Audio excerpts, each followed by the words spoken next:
de me retrouver avec vous encore. Nous bénissons le Seigneur pour cette dernière journée de nos enseignements intitulés à l'école de l'Aigle. Nous avons été ici la première journée, nous avons été ici hier qui était la deuxième journée, et aujourd'hui nous clôturons. Avant d'aller plus loin, j'aimerais remonter un peu, faire un bref résumé de ce que nous avons vu hier. Nous avons continué avec les caractéristiques de l'aigle hier. Nous avons vu quatre caractéristiques de l'aigle. Hier, nous avons vu que l'aigle était un animal qui était stable. Et dans la stabilité, nous avons dit que l'aigle, pour un vol idéal, il devait être stable. J'ai démontré hier que l'aigle a en moyenne 7000 ailes, 7000 plumes, et que si une plume tombait de l'aile gauche, une autre plume doit nécessairement tomber de l'aile droite pour garder l'équilibre, pour garder son équilibre lors du vol. Ça, c'est le mystère de Dieu. Et j'ai rappelé hier que en tant que chrétiens, nous sommes appelés à être équilibrés et que notre équilibre était tiré de la parole de Dieu. Ça signifie l'équilibre est tiré de notre alimentation. En tant qu'enfants de Dieu, nous devons manger comme il faut. Et la nourriture spirituelle, notre nourriture spirituelle, c'est la parole de Dieu. J'ai rappelé que Josué 1:8 disait ou dit que ce livre de la loi ne s'éloigne point de ta bouche, médite-le jour et nuit, afin d'agir fidèlement selon ce qui est écrit. C'est alors que tu auras du succès dans tes entreprises, c'est alors que tu auras du succès c'est alors que tu réussiras. Et j'ai fait voir au peuple de Dieu qu'il ne suffit pas seulement de manger la nourriture, mais il faudra manger une nourriture saine. Il faudra manger une nourriture équilibrée, même sur le plan spirituel. Il faudra manger une nourriture équilibrée. Il est vrai que les enseignements que nous recevons, les prédications, c'est bien beau, mais la prédication, moi j'explique la prédication comme étant de l'acide dilué. Pas l'acide dans le sens de nuire, la prédication ne nuit pas. C'est un peu comme c'est une matière qui était brute et le prédicateur la prend et la dilue un peu pour que ça soit compréhensif chez les gens de tous les niveaux. Donc j'ai demandé aux enfants de Dieu, c'est une très bonne chose de suivre les prédications des autres hommes de Dieu, des hommes de Dieu, comme moi-même je suis les prédications de plusieurs hommes de Dieu, mais j'ai demandé aux enfants de Dieu d'aller aussi à la source, très souvent, aller lire la parole de Dieu, qui est une matière brute. Allez prendre la matière brute et l'Éternel va vous inspirer abondamment. L'Éternel va vous parler directement, va vous faire d'autres révélations directement, ce qui est une chose très importante. J'ai réprimé les enfants de Dieu qui sont un pied dedans, un pied dehors. Les enfants de Dieu qui, dans la parole de Dieu, qui, dans la marche avec le Seigneur, ils mènent une vie chrétienne en dents de scie. Ça signifie aujourd'hui, ils sont là et demain non. Après-demain, ils sont là, après non. Ceux qui vivent en dents de scie. Quatrième caractéristique. Comme quatrième caractéristique, nous avons vu que l'aigle voit loin. Hier, j'ai signalé à tout le monde que l'aigle est capable de voir à partir de 3 km au-dessus du sol. À partir de 3 km au-dessus du sol, l'aigle est capable de voir une souris qui sort de son petit trou. Et j'ai signalé que la vision de l'aigle était 8 fois plus performante que la vision de l'homme. Et aujourd'hui, je signale encore que l'œil de l'aigle a 2 protections. L'œil de l'aigle a 2 paupières.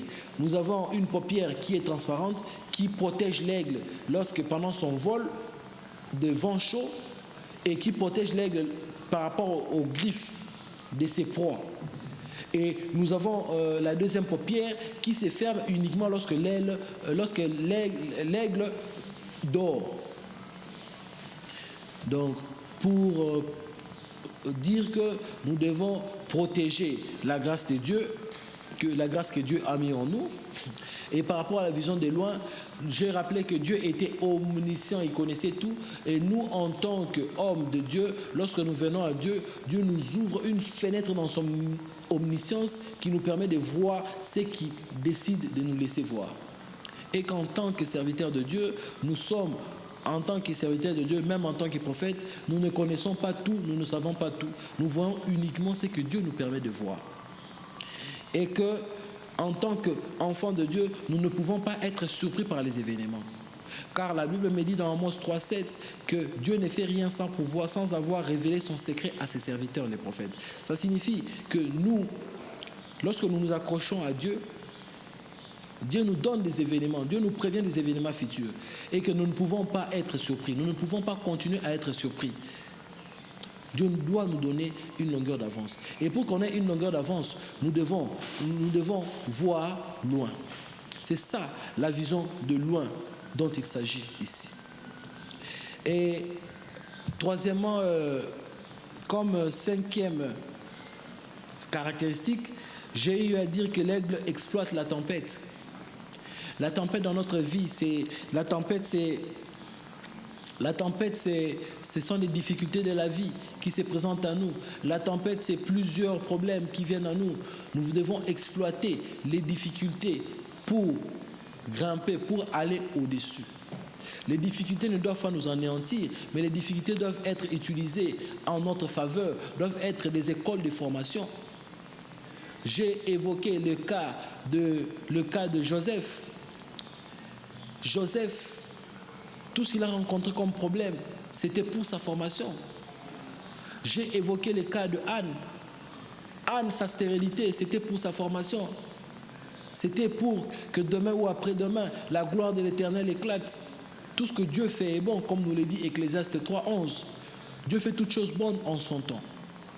Donc, nous devons apprendre en temps de difficulté à ne pas nous éloigner de Dieu, à ne pas tomber dans les jérémiades, mais nous devons faire un effort en temps de difficulté. Nous devons nous accrocher encore à Dieu et ce qui va nous permettre d'aller encore plus haut.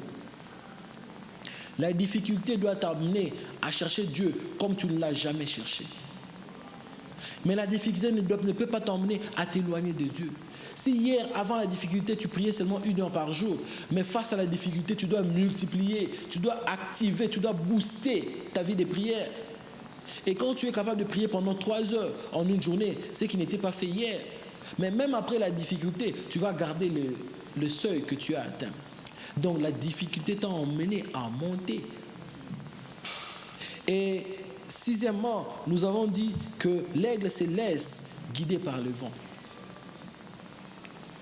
L'aigle se laisse guider par le vent. Nous devons nous laisser guider par le Saint-Esprit. J'ai eu à dire hier que l'aigle, il bat ses ailes seulement pour 2 cas. Lorsqu'il veut s'envoler, il veut quitter le sol, ou bien lorsqu'il veut accélérer. Il prend une position qui facilite l'aérodynamisme pour qu'il puisse accélérer. Donc, la plupart des temps, le clair de son temps, l'aigle plane. Il peut faire des heures en train de planer. Et nous, en tant que chrétiens, nous devons nous laisser guider par le Saint-Esprit. Nous devons nous laisser guider par l'Esprit de Dieu. J'ai interpellé certains hommes de Dieu ou certains chrétiens qui ne se laissent pas avertir, qui ne se laissent pas guider par l'Esprit, qui veulent que Dieu puisse appliquer ce qu'eux veulent. Laisse Dieu te guider, laisse Dieu te conduire. Bien-aimé, laisse Dieu te guider, laisse Dieu te conduire.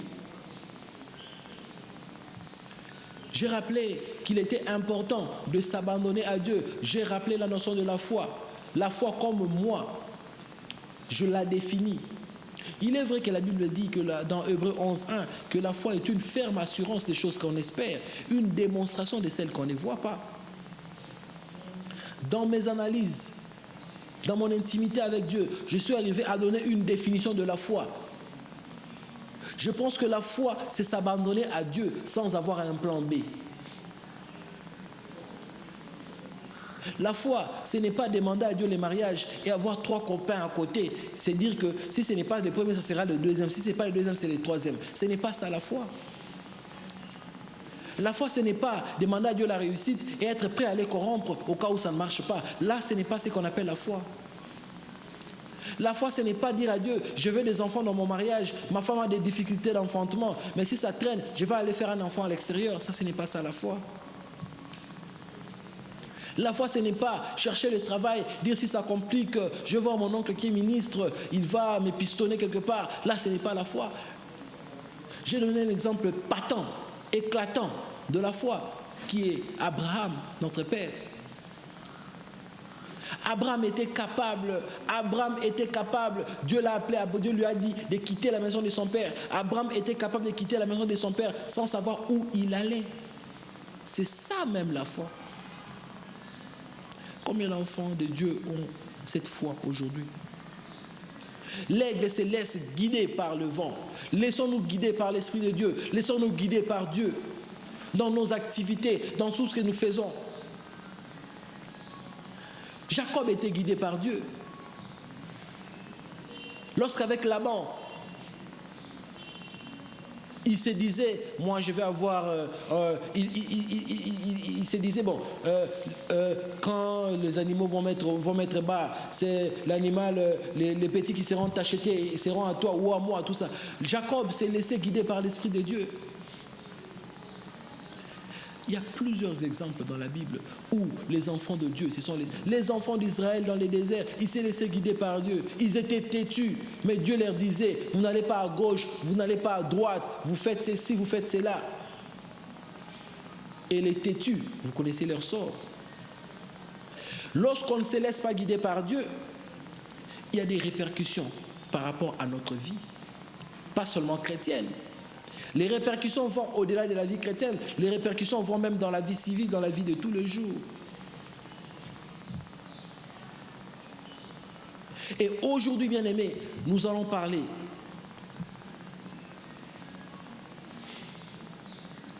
de l'aigle s'est rajeuni.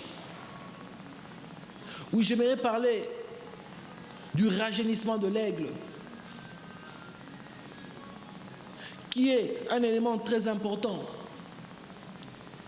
Bien-aimés, laissez-moi vous informer que l'aigle est capable de vivre 70 ans.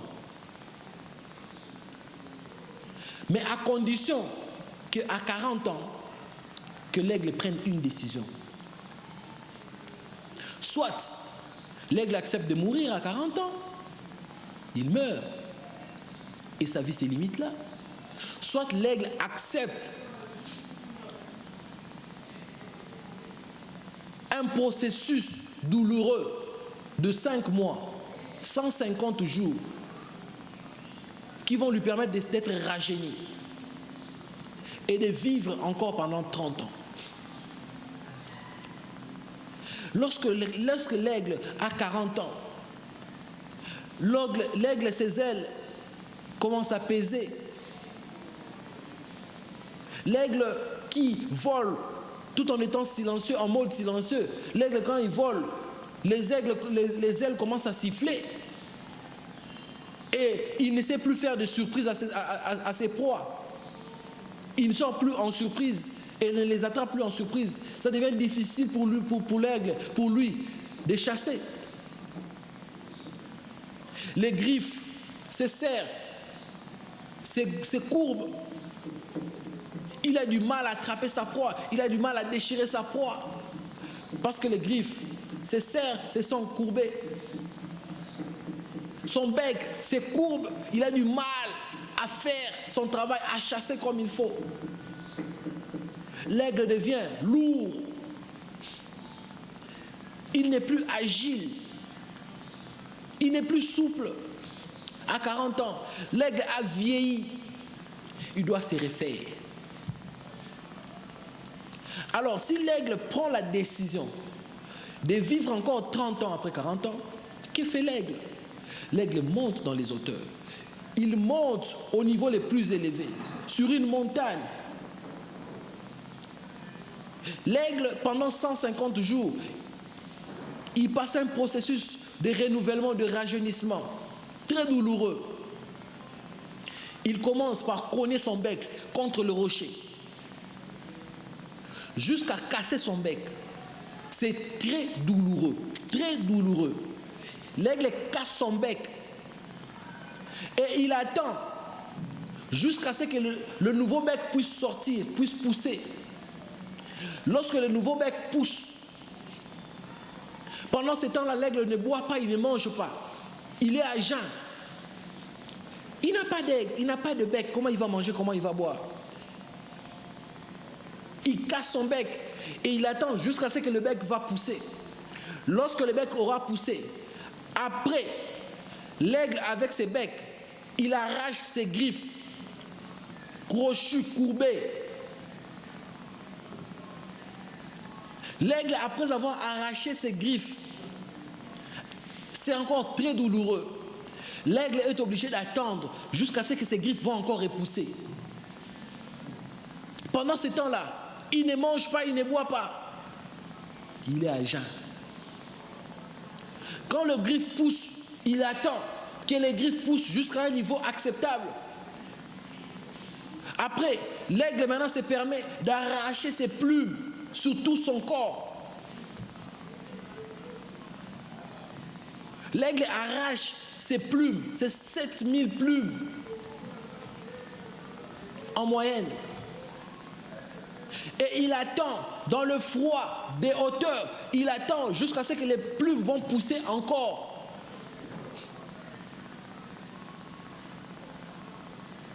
Après avoir un nouveau bec, après avoir eu un nouveau bec, des griffes qui ont poussé, les plumes qui ont repoussé, l'aigle peut maintenant faire son premier vol. Et il peut encore vivre pendant 30 ans. Il peut encore vivre pendant 30 ans.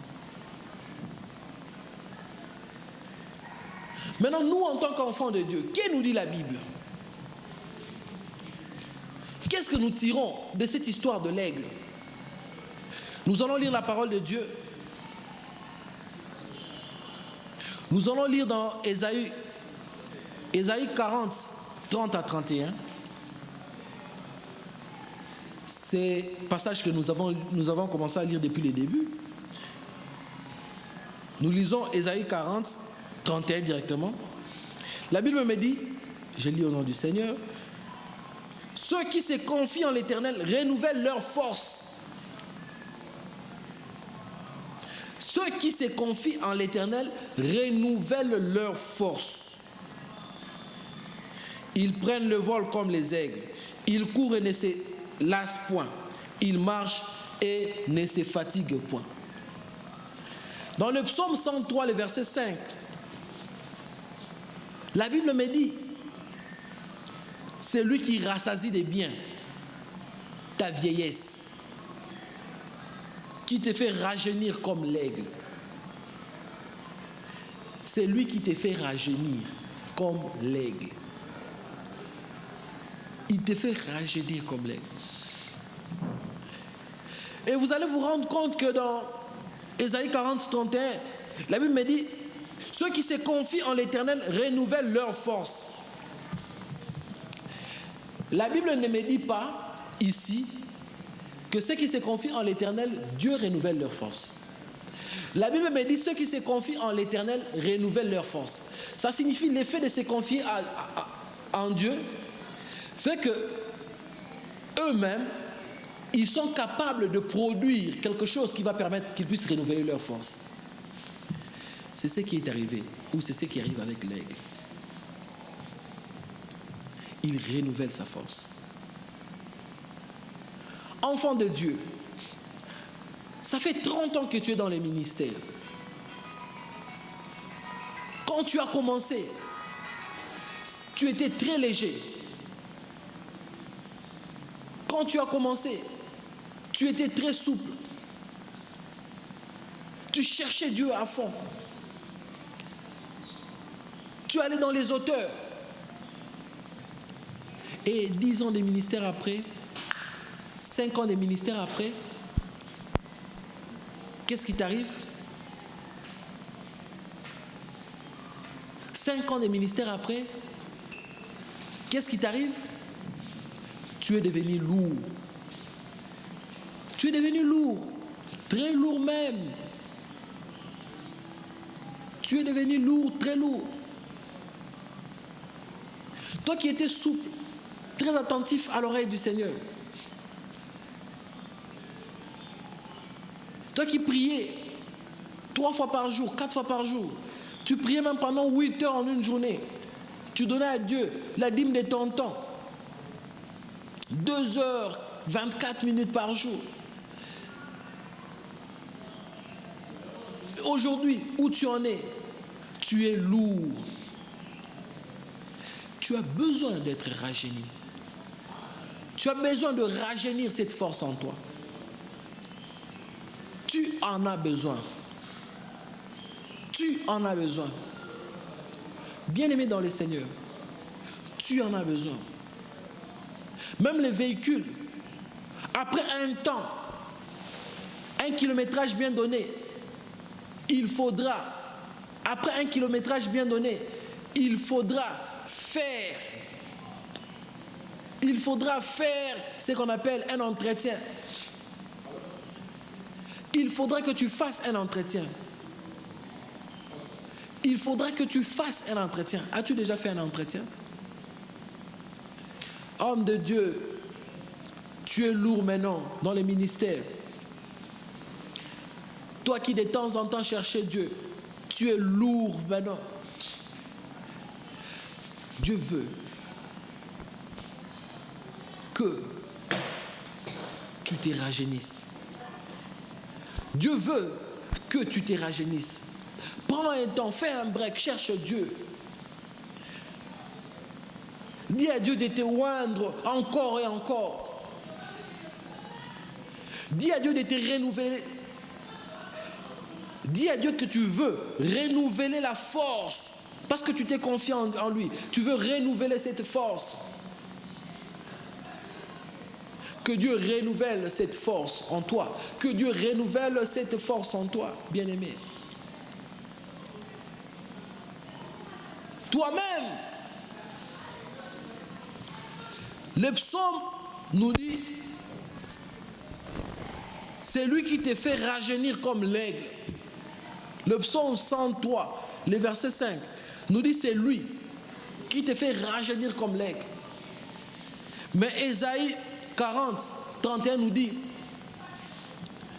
que ceux qui se confient renouvellent. Ça veut dire que Dieu peut renouveler. Bien-aimé dans le Seigneur, se rajeunir n'est pas seulement, ne concerne pas seulement les serviteurs de Dieu. Ça concerne tout chrétien. Toi qui hier étais très sensible au péché, ce que tu ne supportais pas hier, aujourd'hui tu le trouves normal. Qui ne supportait pas d'entrer dans une boîte de nuit, aujourd'hui tu peux entrer, non, ce n'est pas un problème, je n'ai pas péché. Toi qui ne supportais pas, qui n'étais pas dans le groupe WhatsApp, de n'importe quoi, aujourd'hui tu supportes, non, c'est rien. Ce sont seulement des images, je n'ai pas péché. Toi qui avais quitté le monde des femmes, tu t'es dit non, je n'ai pas commis l'impudicité. C'est juste une amie, on cause seulement, on s'est dit seulement des choses, et ça se limite là. Bien-aimé, régénère-toi. Dieu veut que tu te régénères. Redresse ta vie de prière, bien-aimé. Toi qui hier étais zélé, tu sortais tous les week-ends, aller faire l'évangélisation, aller évangéliser. Où es-tu aujourd'hui? Toi qui lisais la parole de Dieu jour et nuit, et aujourd'hui, la dernière fois que tu as lu la parole de Dieu remonte de combien de mois? Dieu a-t-il commis un péché parce qu'il t'a donné du travail? A-t-il mal fait de t'avoir donné le mariage? A-t-il mal fait de t'avoir donné des enfants? Parce qu'aujourd'hui, ça devient une raison. Non, je dois m'occuper des enfants. Tu n'as plus le temps de venir à l'église. Tu dois te rajeunir. Tu dois rajeunir ton énergie. Rajeunir ta relation avec Dieu. Les choses que tu faisais hier en toute facilité, avec toute la facilité, aujourd'hui ça devient lourd. Quand on dit on a jeûne et prière, tu cherches des raisons, l'estomac, ceci. Rajeunis-toi, bien-aimé. Tu cherches des raisons. L'estomac a fait ceci, l'estomac a fait cela. Tu dois te rajeunir, bien-aimé. Tu dois te rajeunir, bien-aimé. Dieu veut que nous puissions nous rajeunir. Dieu veut que nous puissions renouveler nos forces. Renouvelle ta force, bien-aimé. Renouvelle ta force, bien-aimé. Accroche-toi à Dieu. Renouvelle ta force, bien-aimé. Encore, comme caractéristique, l'aigle. L'aigle est un animal fidèle. L'aigle est un animal fidèle. L'aigle se choisit un compagnon pour la vie. Et durant toute sa vie, l'aigle ne touche pas ailleurs. L'aigle ne change pas de compagnon. L'aigle est fidèle du début à la fin. Bien-aimé, Dieu te veut fidèle. Dieu te veut fidèle. Enfant de Dieu. Pourquoi tu veux mélanger Dieu et maman? Pourquoi toi qui as bien commencé? Tu as commencé par Dieu, d'ailleurs tu as reçu son appel. Et aujourd'hui, tu mélanges Dieu et les sciences occultes. Pourquoi aujourd'hui tu mélanges Dieu et la coutume? Pourquoi tu mélanges Dieu et le monde? Bien-aimé dans le Seigneur. Bien-aimé dans le Seigneur. L'aigle est un animal fidèle. Dieu t'amène à la fidélité. Je parle de la fidélité sur le plan spirituel. Accroche-toi à Dieu. C'est ce Dieu-là qui t'a donné ce travail. C'est ce Dieu-là qui t'a donné ce que tu as aujourd'hui. Pourquoi tu veux t'éloigner de lui? La parole de Dieu me dit que c'est sa bénédiction qui enrichit. Et il ne l'a fait suivre d'aucun chagrin. Tu as été béni par Dieu. Et aujourd'hui, à cause de la bénédiction que Dieu t'a donnée, tu trouves des raisons pour ne pas aller chercher. Tu trouves des raisons pour t'éloigner de lui. Dieu a besoin de toi. Dieu a besoin de ta fidélité. Dieu te veut fidèle. Dieu te veut fidèle. Dieu te veut fidèle. Ta fidélité avec Dieu, le succès, ton succès, dépend de ta fidélité avec Dieu. Les grandes choses que Dieu peut faire avec toi, ou les grandes choses que Dieu compte faire avec toi, dépendent de ta fidélité. La Bible ne dit-elle pas que si on est fidèle dans de petites choses, nous nous verrons confier des grandes? Dieu t'a donné la grâce, le don de prophétie. Tu sais prophétiser aujourd'hui. Et tu utilises cette prophétie pour rançonner les gens. Tu utilises cette prophétie pour montrer aux gens que tu es grand. Tu utilises cette prophétie pour te jouer des femmes, même les femmes mariées. Tu utilises cette prophétie pour faire n'importe quoi. Et tu t'attends à quoi? À ce que Dieu te donne, cette fois-ci, le don de miracle, pour que tu fasses pire. Dieu ne gaspille pas ses grâces. Dieu t'appelle à la fidélité à son alliance. Que t'a dit Dieu quand il t'a appelé? Homme de Dieu, quand Dieu t'a appelé, que t'a-t-il dit? Dieu te rappelle la fidélité à son alliance. Retourne à ce que vous vous êtes dit, ce que Dieu t'a dit quand il t'a appelé, la fidélité. Chers chrétiens, la fidélité. Dieu veut que nous nous soyons fidèles.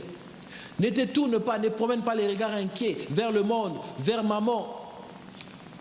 Tu étais fidèle à Dieu quand tu as commencé. Dieu t'a donné un mariage. Dieu n'est pas un Dieu des œuvres inachevées. Il t'a donné un mariage, il va te donner des enfants. 1 année, 2 ans, tu n'as pas d'enfants. Voilà, tu te retrouves chez les mbikoudi, chez les féticheurs. Pourquoi tu es infidèle à Dieu? Pourquoi as-tu abandonné sa voie? Dieu t'interpelle encore en ces jours. Bien-aimé, reviens sur le droit chemin. Oui, il s'agit de toi. C'est de toi que Dieu parle. Reviens sur le droit chemin. Dieu te veut fidèle à lui. C'est un ami fidèle et tendre d'entre Dieu. Il te veut fidèle. Reviens, abandonne tout ce que tu as à côté. Abandonne l'occultisme, abandonne la magie, abandonne la sorcellerie, abandonne les traditions, tout ce qu'il y a comme tradition. Dieu a besoin de ta fidélité. Et s'il faut parler de la fidélité en tant que toi, enfant de Dieu, ta fidélité dans les relations, tu es un enfant de Dieu. Tu as promis fidélité à ta partenaire ou à ton partenaire. Comment tu te retrouves dans le lit d'une autre? Comment tu te retrouves dans le lit d'un autre? Dieu nous veut fidèles, bien-aimés. L'adultère emmène en enfer. Laisse-moi te dire que l'adultère emmène en enfer. La Bible me dit que les adultères n'hériteront point le royaume des cieux. Reviens sur le droit chemin. Ne dis pas, non, vous savez, tous les hommes naissent avec le gène d'infidélité. Qui a dit ça? C'est écrit dans quel passage? Vous voyez, l'homme c'est comme une clé qui ouvre plusieurs portes, c'est la clé magique, et la femme, quand la femme, c'est comme la porte qui s'ouvre avec plusieurs clés, c'est que c'est une mauvaise porte. Qui a dit ça? C'est l'égoïsme de l'homme qui l'emmène à ce niveau-là. Bien-aimé, Dieu nous veut fidèles. Chère sœur, tu es une femme mariée, tu es dans une relation. Pourquoi tu triches? Pourquoi tu vas ailleurs? À cause de quoi? Tu veux de performance? Tu veux ce que tu vois à la télé, vivre ça? Dieu nous veut purs. Dieu nous veut fidèles, bien-aimés. Dieu nous veut purs. Dieu nous veut fidèles. Dieu t'interpelle aujourd'hui, toi, madame, qui sort avec les petits garçons. Toi qui sors avec les amis de ton mari. Dieu te voit. Ton mari est limité. Il ne t'a pas vu. Mais Dieu dans les ciels, il te voit. Et ta punition sera grande si tu ne te répands pas. Répands-toi ces jours. Reviens de ces mauvaises voies. Et il t'exaucera. Reviens de tes mauvaises voies. Et il te pardonnera. Il te pardonnera. Oui, il dit, il te pardonnera. La fidélité doit nous caractériser. Nous devons être fidèles dans nos relations. Et même la fidélité dans nos dires. La Bible ne dit-elle pas que ton oui soit oui et que ton non soit non? L'aigle est un animal fidèle. L'aigle choisit son partenaire pour toute la vie. La fidélité va aussi dans le domaine des engagements. Lorsque tu prends un engagement, lorsque tu prends une décision, lorsque tu signes un contrat, tu es appelé à être fidèle à ces contrats. Que ton oui soit oui, que ton non soit non. Ce qu'on ajoute nous vient du diable. La Bible me dit, dans Jean 8, 44, que le diable c'est le menteur. C'est le père du mensonge. En lui, il n'y a aucune vérité. Le diable, c'est le père du mensonge. Comment tu peux prendre un engagement? Tu sors de ta bouche, tu décides, ok, en toute liberté. Toi qui es dans les affaires, tu te mets d'accord avec ton partenaire, nous ferons ceci, et dans son dos, tu fais le contraire. Dieu te veut fidèle dans tes engagements, bien-aimés. Dieu nous veut fidèles dans nos engagements. L'aigle reste fidèle toute sa vie. Ma prière est que la fidélité puisse te caractériser. Que la fidélité soit ton caractère, bien-aimé. Oui, la fidélité. La fidélité. Tu es dans un ministère. Tu es dans une église. Tu travailles avec un homme de Dieu. Pourquoi tu lui joues des coups bas dans son dos? Pourquoi? Pourquoi? Dieu te voit et tu ne resteras pas impuni. Oui, Dieu te voit. Partout où tu vas, tout ce que tu vas raconter contre lui. Mais quand tu viens chez lui, daddy, daddy, daddy, daddy, daddy, daddy, Dieu te voit et tu ne resteras pas impuni. La Bible dit, ne touchez pas à mes oies. Ce daddy-là, il a ses défauts en tant qu'homme. Dieu m'envoie te dire aujourd'hui Va à ses pieds, demande-lui pardon pour toutes les fois que tu lui as été infidèle. Et Dieu bénira ton ministère. Sinon, c'est la mort précoce de ton ministère. L'aigle est un animal fidèle. Bien aimé, l'aigle est aussi un animal libre. L'aigle cherche, l'aigle mène sa vie en toute liberté. J'ai vu que l'aigle vole seul. L'aigle ne demande pas la vie de ses voisins avant d'aller voler. Il ne demande pas la vie pour aller chasser. L'aigle est libre. Et l'aigle vole partout. Dans la forêt, en plein air. Il est libre de ses mouvements. Et nous, en tant qu'enfants de Dieu, nous sommes appelés à être libres. La Bible me dit, dans Jean 8, 36, si donc le Fils vous a franchi, vous serez réellement libre. Bien-aimé, es-tu libre? Êtes-vous libre réellement? Le Christ vous a affranchi. L'Éternel a frappé à votre porte. Vous avez ouvert. Il est entré. Il est entré dans votre vie. Vous avez pris l'engagement de lui laisser les volants de votre vie. Vivez-vous sa liberté? Un chrétien est appelé à vivre la liberté du Christ.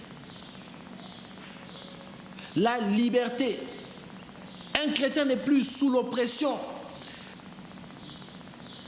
Un chrétien n'est plus commandé. Ça veut dire que le corps lui dit, lève-toi, va commettre l'impudicité, et il y va. Non. Un chrétien, il est libre. Il n'est plus sous le joug du péché. Il n'est plus esclave du péché. Si hier, tu étais incapable de passer une journée sans fumer, et puisque tu as connu Christ, tu es appelé à vivre la liberté. Tu ne peux plus être esclave. Combien de hommes j'ai entendu, j'ai échangé avec plusieurs hommes et femmes, même les hommes mariés, même les femmes mariées, qui sont esclaves de la masturbation. Quelqu'un qui te dit, homme de Dieu, aide-moi. Je n'arrive pas à m'en sortir. Cette personne est esclave de ses péchés. Tu dois vivre ta liberté. Bien-aimé, tu es appelé à être libre. Tu dois vivre la liberté. Oui, la liberté que Christ donne. Tu dois vivre la liberté. Tu dois vivre cette liberté, bien-aimé. La Bible me dit dans Nombre 23, 19, qu'il n'est pas un homme pour mentir, il n'est pas fils d'un homme pour se repentir. Ça signifie que si tu ne vis pas ta liberté, il faut la réclamer au Seigneur. Tu dois vivre ta liberté. Bien-aimé, tu dois vivre ta liberté. Tu dois vivre ta liberté par rapport au péché. Tu ne peux pas continuer à être sous le joug du péché. Le péché ne peut pas continuer à te guider. Le péché ne peut pas continuer à te guider. Et une autre branche de ta liberté, tu ne peux pas être sous la domination des familles et autres. Non! Non! Lorsque le Christ vous a franchi, vous devez être libre, libre, libre. L'aigle est libre de voler où il veut. L'aigle est libre de monter sur la colline ou la montagne qu'il veut. L'aigle est très libre.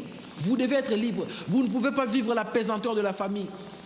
S'il a été dit que dans ta famille, personne ne peut réussir, tu es un aigle. Tu dois outrepasser ce que la famille a déclaré. Tu es au-dessus de ce que la famille a déclaré. Si dans ta famille, il a été déclaré que personne ne peut se marier, toi, en tant que l'aigle, tu dois vivre la liberté. Si dans ta famille, il a été dit que personne ne peut avoir des enfants, même ceux qui se sont mariés, toi, tu dois vivre la liberté. Tu es un aigle. C'est pour la liberté de Christ que nous avons été appelés. Nous avons été appelés à la liberté dans le Seigneur. Tu dois être libre. Tu dois être libre. Tu dois être libre. Si les oppressions familiales continuent à peser sur toi, rentre dans la parole de Dieu. Va dans Colossiens 2, 14 et 15. Je lis au nom du Seigneur. Il a effacé l'acte dont les ordonnances nous condamnaient et qui subsistait contre nous. Et il a détruit en le clouant à la croix. Il a dépouillé les dominations et les autorités et les a livrées publiquement en spectacle en triomphant d'elles par la croix. Bien-aimés, en triomphant d'elles par la croix. Vous êtes appelés à vivre la liberté. Vous êtes appelés à vivre la liberté. Oui, les actes dont les ordonnances vous condamnent dans votre famille, Christ a effacé ces actes-là. Le grand-père est mort de l'hémorroïde. Le père est mort de l'hémorroïde. Et toi, tu commences à souffrir de l'hémorroïde. Non, tu dois t'élever et réclamer. Dis Seigneur, non, tu dois briser ces choses. Tu dois rappeler à Dieu qu'à la croix, tu dois rappeler au diable qu'à la croix, il a été livré publiquement en spectacle. Chez nous, dans notre famille, généralement, les gens meurent à 45 ans. Tu as 43 ans, tu as 44 ans, tu es maintenant inquiet. Bien-aimé, lève-toi. Casse ces choses. Réclame ces choses à Dieu. L'aigle est un animal libre. Tu dois vivre ta liberté. Tu es appelé à vivre ta liberté. Tu dois vivre ta liberté, bien-aimé. La liberté dans tous les domaines. Tu ne peux pas être sujet à des limitations. Il est dit que dans ta vie, tu ne peux pas franchir un seuil. Dans ta vie, tu ne peux pas trouver un travail pour un travail qui est rémunéré à plus de, par exemple, $500. Toi, tu dois trouver du travail où on paye $20, où on paye $100, on paye 50. C'est dit où? Lève-toi contre cela. L'aigle est un animal libre. Tu es appelé à vivre la liberté en Christ. Puisque le Christ vous a franchi, vous êtes appelé à être libre. Vivez la liberté en Christ. Vivez la liberté du Christ. Vivez libre comme le Christ. Bien-aimés dans le Seigneur, vivez librement votre vie. Vous êtes libre. Bien-aimés, nous allons maintenant finir. Nous allons finir par le dernier point. L'aigle est un animal rapide et agile. L'aigle est un animal très rapide, très souple.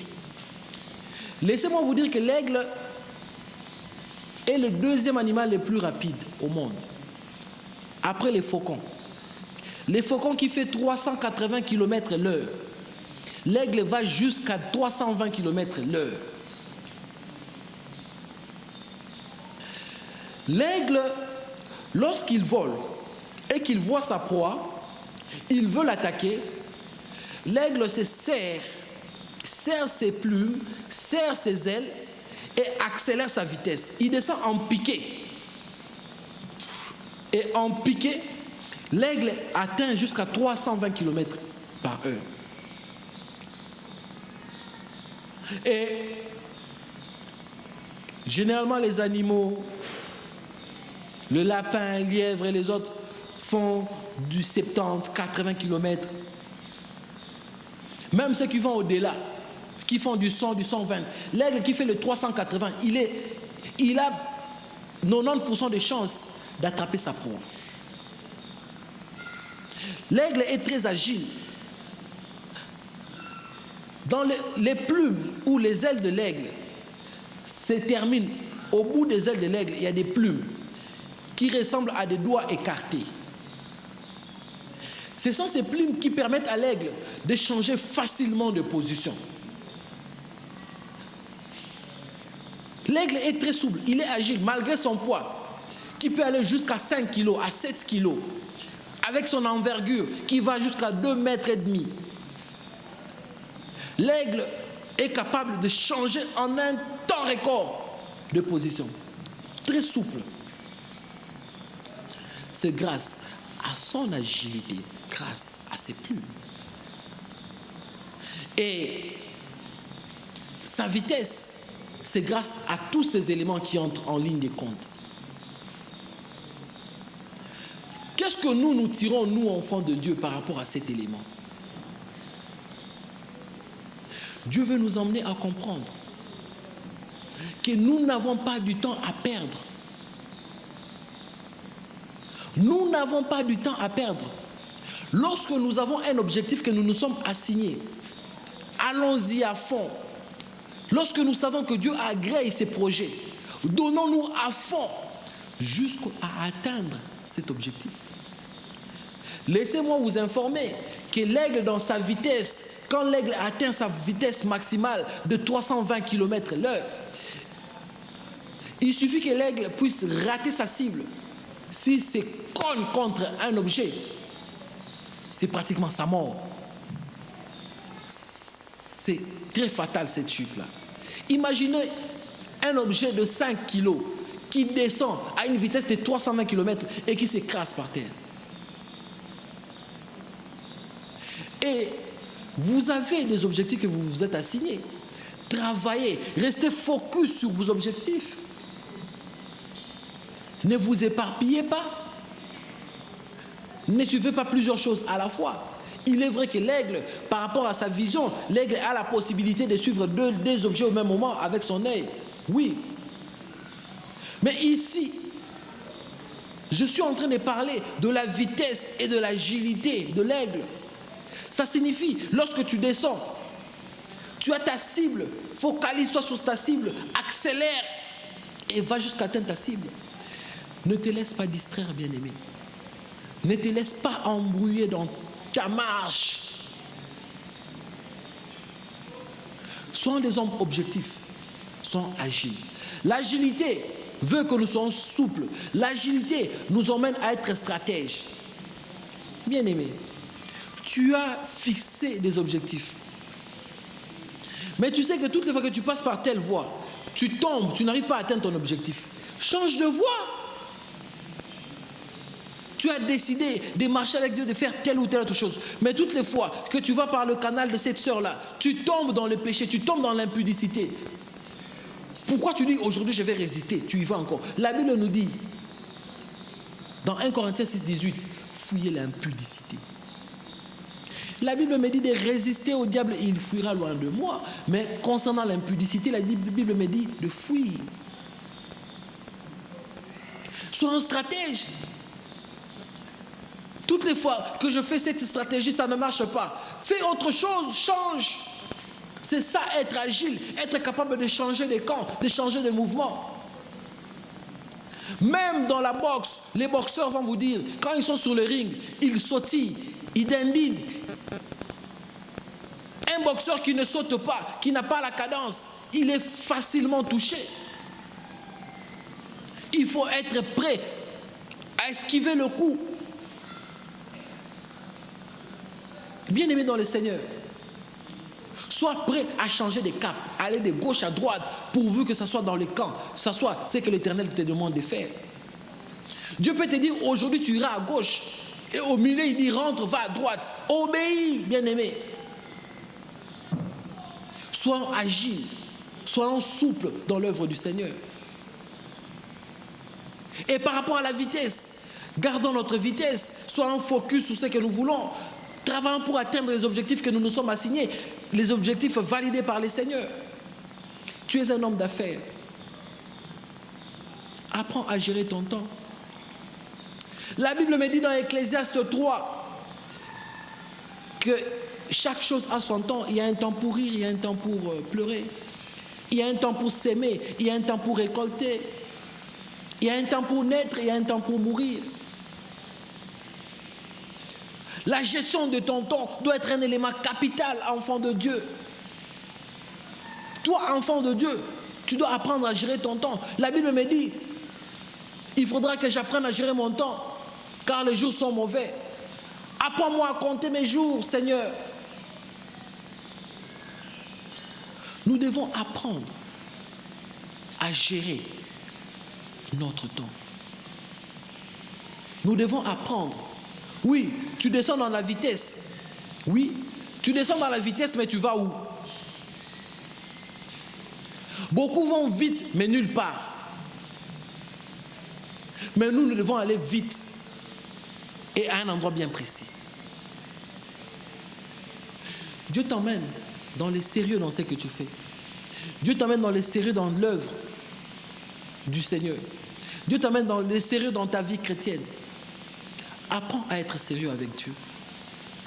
Apprends à être sérieux avec Dieu. Apprends à être sérieux avec Dieu. Bien-aimé dans le Seigneur, apprends à être sérieux avec Dieu. Oui, la vitesse est fonction de beaucoup d'éléments. La vitesse est fonction de beaucoup d'éléments. C'est Dieu qui est le maître des temps et des circonstances, comme nous dit Daniel 2, 21. Il faut aller à la vitesse convenable. Il y a des moments où il faut faire du 100 à l'heure. Il y a des moments où ce sont des courbures. Il faut ralentir. Nous devons être souples, agiles pour comprendre ces choses. La marche avec le Seigneur, on a les oreilles fixées vers lui. Tu ne fais pas du 100 à l'heure. Là, il faut faire du 40. Parce qu'il faut courber. La vitesse est importante. Mais il faut savoir quelle vitesse utiliser à quel endroit. Que Dieu nous emmène à comprendre ces choses, bien-aimés. Que Dieu nous amène à ce que nous soyons réellement ces hommes agiles, ces hommes souples, qui sont capables d'écouter la voix du Seigneur par rapport à tel ou tel autre aspect de la vie chrétienne.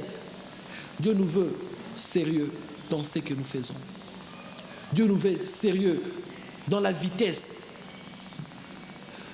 Tu n'as pas besoin d'aller vite seulement dans les choses qui te plaisent. La vitesse ne signifie pas brûler les étapes. Même lorsqu'un véhicule, lorsqu'il est démarré, on ne saute pas de la première vitesse à la 5e ou à la 4e. Il faut aller de la première, passer à la 2e, à la 3e, ainsi qu'à la 4e ou la 5e. Ça dépend du nombre de vitesses qu'un véhicule a. Pourquoi à peine tu entres dans les ministères, tu veux aller à la vitesse de celui qui a fait 30 ans? Il est vrai que c'est Dieu qui appelle. Les grâces sont différentes, je le sais. Mais c'est Dieu qui donne de l'expérience. C'est Dieu qui donne l'expérience dans certaines choses. Je suis d'accord que le Saint-Esprit nous apprend des choses, que Dieu nous conduit, oui. Mais l'expérience est aussi importante. Je ne remets pas en cause la direction divine. Je ne remets pas en cause la direction divine.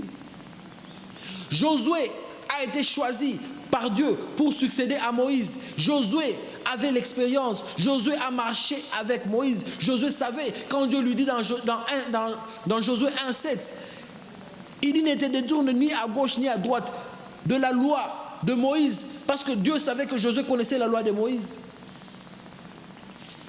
La vitesse, d'accord, mais il faut franchir les étapes. Allez mollo, mollo. Oui, vous allez vous poser la question, comment les prophètes parlent de la vitesse, de l'aigle, des 320, et puis ils nous demandent d'aller mollo, mollo. Bien aimé, la bonne vitesse, c'est la vitesse que Dieu règle pour vous. La tortue marche à une vitesse bien donnée. Le guépard a sa vitesse et l'aigle a sa vitesse. Si vous prenez la vitesse de la tortue, vous donnez à l'aigle, l'aigle risque de s'ennuyer, de mourir même de fatigue, de s'ennuyer. Dieu fait comment il fait les choses. Ce n'est pas parce que l'aigle fait du 320 que tous les oiseaux doivent faire du 320. En parlant de la vitesse, j'aimerais que tu sois focalisé sur ce que Dieu t'a demandé de faire, sur les objectifs que tu t'es assigné, les objectifs validés par Dieu, mais tiens compte des objectifs, tiens compte de ce que Dieu te demande. Nous sommes arrivés à la fin de notre enseignement. Nous bénissons le Seigneur parce qu'il a été avec nous du début jusqu'en ce moment. Bien-aimés, inspirons-nous de ces enseignements sur l'aigle pour que nous puissions revoir notre vie spirituelle, notre vie chrétienne, notre marche avec le Seigneur. Que cet enseignement, ma prière est que cet enseignement puisse nous inspirer dans la marche avec le Seigneur. Que les Seigneurs puissent vous emmener dans les hauteurs. Que les caractéristiques qui sont soulevées par rapport à la vie de l'aigle puissent vous inspirer dans votre marche avec le Seigneur. Je bénis les Seigneurs. Dans les jours à venir, Dieu m'a mis à cœur une série d'enseignements. Nous venons de finir l'enseignement sur l'école de l'aigle. Nous allons commencer bientôt l'enseignement sur l'école de la fourmi, sur l'école du lapin, l'école de la tortue, l'école du pigeon. Il y a une série d'enseignements que Dieu m'a mis à cœur et que je me devrais ou je me trouve dans l'obligation de les partager avec vous. Que Dieu vous bénisse. Vous suivez cette vidéo. Vous pouvez voir d'autres vidéos qui vont vous édifier aussi. Vous pouvez aller dans la chaîne YouTube Prophète, tapez Prophète Hervé Daniel Nama. Vous allez voir, il y a plusieurs vidéos qui vont vous édifier, plusieurs prédications, plusieurs enseignements qui vont vous édifier. Vous pouvez nous retrouver sur la page Facebook. Vous tapez Prophète Hervé Daniel Nama, vous allez nous retrouver. Vous pouvez nous retrouver sur Instagram. Vous tapez Prophète Hervé Daniel Nama en un mot. Sur Instagram, c'est en un mot. Vous allez nous retrouver. Vous pouvez aller sur Twitter, vous allez nous retrouver. Vous tapez Prophète Hervé Daniel Nama. Vous allez nous retrouver sur Twitter. Et sur Likey, nous sommes là aussi. Vous tapez Prophète Hervé Daniel Nama. Vous allez me retrouver aussi. Je suis le visionnaire, le prophète Hervé Daniel Nama, visionnaire de Refidim Ministry, qui est une vision que Dieu nous a donnée, basée ici à Kinshasa, en République démocratique du Congo. Et pour ceux qui veulent me contacter, je suis au plus 243 82 25 46 100. Plus 243 82 25 46 100. Et par mail, vous pouvez me contacter aussi au nahdaniel@gmail.com. Je disais nahdaniel@gmail.com. Que Dieu vous garde, que Dieu vous bénisse à tous, vous tous les aigles.